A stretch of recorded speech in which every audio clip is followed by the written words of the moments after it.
The United States economy and populace would be significantly impacted in the event of a debt default. Prices would rise and inflation would rise as interest rates increase. The stock market would also be affected because investments made in the United States would no longer be thought to be safe, especially if the United States credit rating was lowered. Several government programs, including Medicare and Social Security, would also be affected. The Treasury Secretary, Janet Yellen, has urged Congress leaders to immediately raise the debt limit, citing the likelihood that the United States will reach its limit on January 19. She stated that the Treasury Department will take measures to continue paying the nation's bills. However, the nation may default as early as June if Congress does not act. Yellen stated in a letter to Senate Majority Leader Chuck Schumer, Senate Minority Leader Mitch McConnell, and House Minority Leader Hakeem Jeffries that the United States' outstanding debt is anticipated to reach the statutory limit on January 19, 2023, and that the Treasury will need to take extraordinary measures to prevent default. This comes after the debt ceiling was last raised to more than $31.3 trillion in December 2021, when Democrats controlled both the House and the Senate.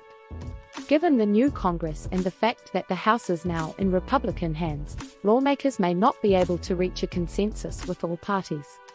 Due to the irreparable damage it would cause to the U.S. economy, the livelihoods of all Americans, and the stability of global financial markets, the possibility of a first-ever credit default in the United States is a serious cause for concern. Yellen stated that the Treasury Department will begin taking so-called extraordinary measures to continue paying bills this month in order to avoid this. Redeeming and suspending new investments in the Civil Service Retirement and Disability Fund, the Postal Service Retiree Health Benefits Fund, and the Government Securities Investment Fund of the Federal Employees Retirement System Thrift Savings Plan are among these measures. When the debt limit is resolved, the funds would be reimbursed in full. Nevertheless, it is essential to keep in mind that these extraordinary measures have limitations and that Yellen anticipated that they would only delay default until June.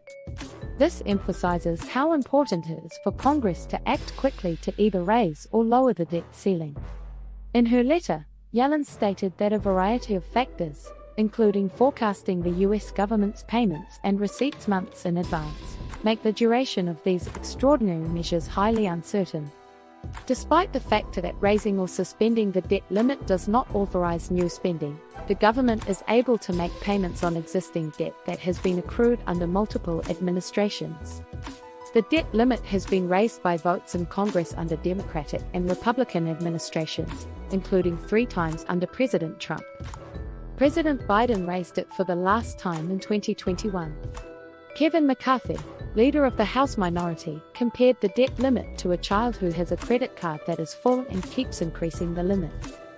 He stated that Congress must address the nation's wasteful spending. He suggested that, rather than excluding the possibility of raising the debt limit, the agreement that President Trump and Speaker Pelosi reached in 2019 could provide a path forward by agreeing to limit spending. I had a very good conversation with the president when he called me, and I told him I'd like to sit down with him early and work through these challenges, McCarthy stated at a press conference on Thursday. It is important for lawmakers to consider all options and find a solution that will prevent any harm to the economy and the livelihoods of Americans. It is clear that Yellen and other officials are urging Congress to act quickly to prevent a default. The economy and the people of the country would be severely impacted if the United States defaulted on its debt. Rising interest rates would have a direct effect on prices and contribute to inflation, which would be felt right away. This would make it more expensive for individuals, businesses, and the government to borrow money, making it harder to pay off debt and preventing businesses from expanding and creating jobs. Investors would begin to view investments in the United States as less secure, which could result in a decline in stock prices, which would also have an effect on the stock market. Additionally, this would result in a decline in the value of the dollar, resulting in a price differential between exports and imports that would be detrimental to U.S. manufacturers. A debt default would also have a negative financial impact on a number of government programs, including Social Security, Medicare, and Medicaid. Since the government needs to be able to borrow money to pay for these programs, a default would mean that the government would not have enough money to pay for them. Benefits would be reduced or, in some cases, payments would be stopped entirely as a result of this. Wages for military personnel, owners of small businesses with federal loans, parents anticipating payment for the child tax credit, and federal employees would all be affected. Businesses would suffer as a result, and the United States could eventually enter a second recession as a result of a debt default. This would have a cascading effect on the economy. Every American would feel the ripple effects of a default, which would also have a negative impact on the economy over the long term. Small business owners who have federal loans would also be at risk in the event of a default.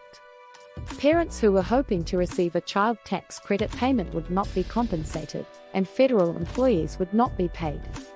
Businesses could close as a result of these financial effects on consumer spending. A default could eventually lead to another recession in the United States.